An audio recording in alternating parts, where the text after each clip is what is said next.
Russia is the largest country on Earth, spanning 11 time zones and 2 continents. It has survived Mongol invasions, Napoleon, Hitler, and the Cold War. But it started as something nobody expected, a Scandinavian colony. In 862 CE, Slavic tribes living in what is now Russia were exhausted from endless civil wars. According to legend, they did something radical. They invited Viking warlords to come and rule them. The message was simple: our land is great and rich, but there is no order. Come rule over us. A Viking chieftain named Rurik accepted. He founded a dynasty that would last 700 years and transform a collection of forest settlements into the world's largest empire. This is the story of how Russia was born in blood, ruled by foreigners for centuries, and became a superpower through sheer brutality. Rurik established his base in Novgorod in 862, but it was his successor Oleg who moved south and conquered Kiev in 882. Kiev became the capital of Kievan Rus, a loose federation of Slavic principalities ruled by Viking elites who gradually adopted Slavic language and culture. The Vikings, called Varangians, were absorbed into the population they conquered. Within a few generations, they were more Slavic than Scandinavian. In 988, Prince Vladimir of Kiev made a decision that changed Russia forever. He converted to Orthodox Christianity, the faith of the Byzantine Empire.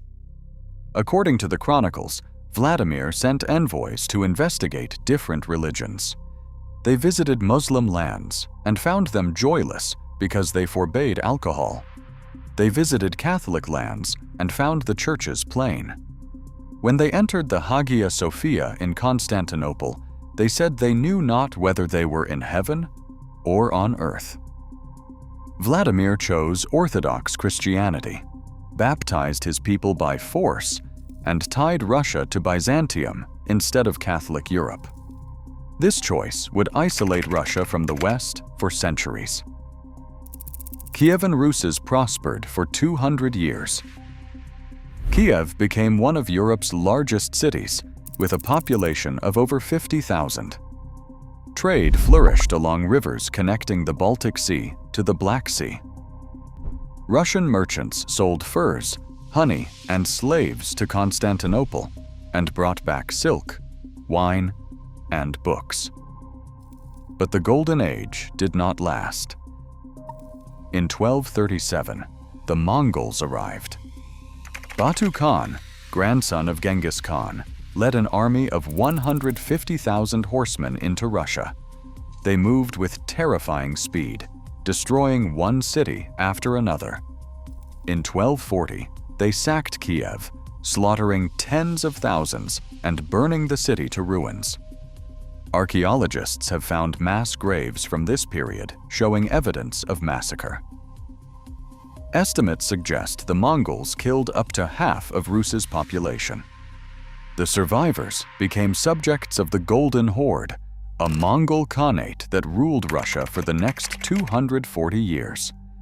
The Mongol yoke transformed Russia. Cities were destroyed. Culture stagnated.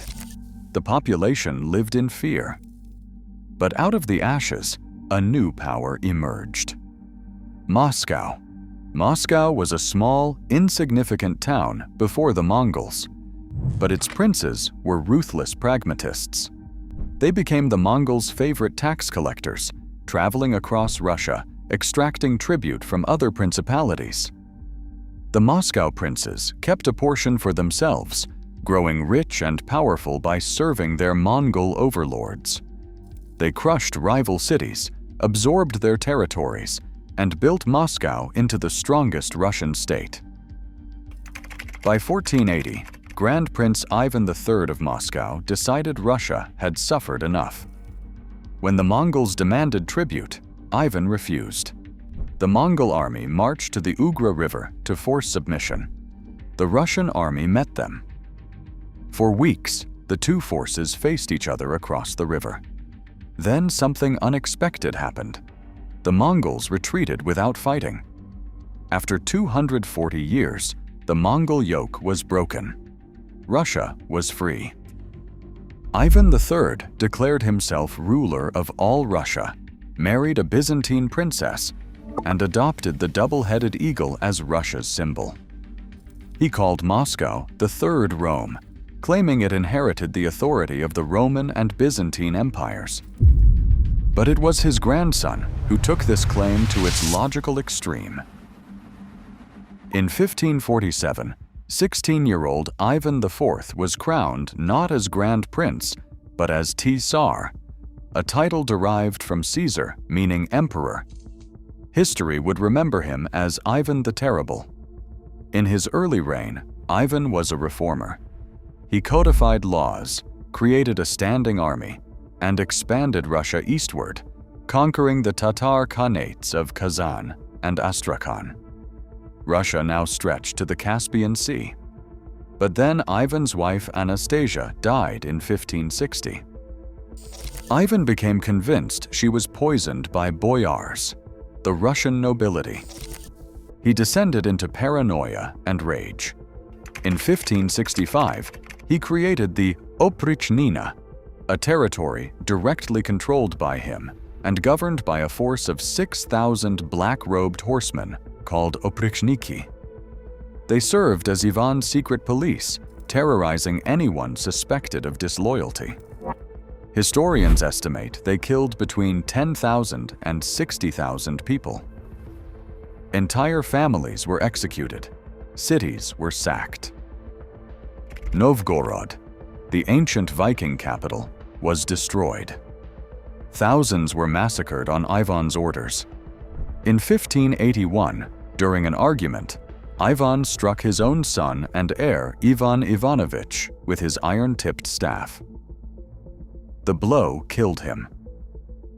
When Ivan the Terrible realized what he had done, he collapsed in grief. The famous painting shows Ivan holding his dying son, blood everywhere, horror on his face. 3 years later, Ivan died while playing chess. He left Russia to his mentally disabled son Fyodor, the last of the Rurik dynasty. Fyodor died childless in 1598. The dynasty that started with Rurik the Viking in 862 was extinct. Russia descended into chaos called the Time of Troubles. For 15 years, rival factions fought for the throne. 3 different impostors claimed to be Dmitry, Ivan the Terrible's dead son. Polish forces occupied Moscow. Famine killed 1/3 of the population. Russia was on the verge of collapse. In 1613, desperate nobles elected 16-year-old Michael Romanov as Tsar to restore order. The Romanov dynasty would rule Russia for the next 304 years until 1917. Under the Romanovs, Russia became an empire. The transformation accelerated under Peter I, later called Peter the Great. In 1697, the young Tsar did something unprecedented. He traveled to Western Europe incognito, working in Dutch shipyards and studying European technology. When he returned to Russia, he was obsessed with one goal: make Russia modern. Peter forced the conservative boyars to shave their beards, taxing those who refused.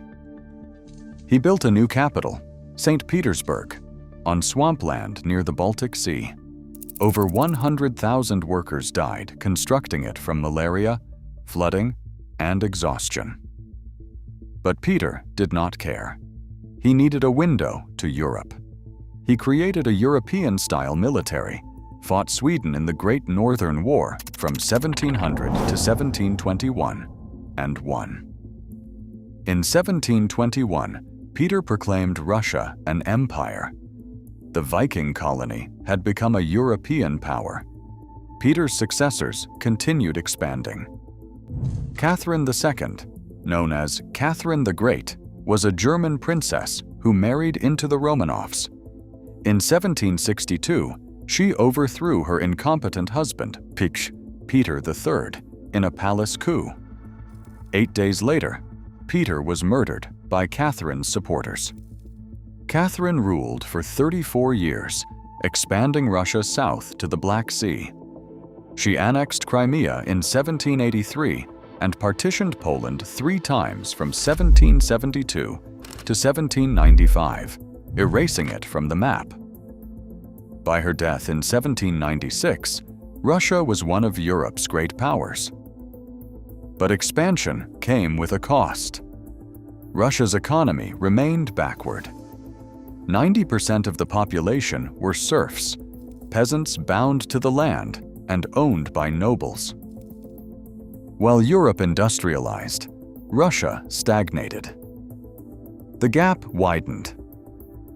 In 1853, Russia went to war with the Ottoman Empire, expecting an easy victory. Instead, Britain and France intervened. The Crimean War exposed Russia's weakness. Its military, once feared, was outdated. Russia lost. Tsar Alexander II realized reform was necessary. In 1861, he abolished serfdom, freeing 23 million people. But former serfs received little land and remained impoverished. The reform changed nothing.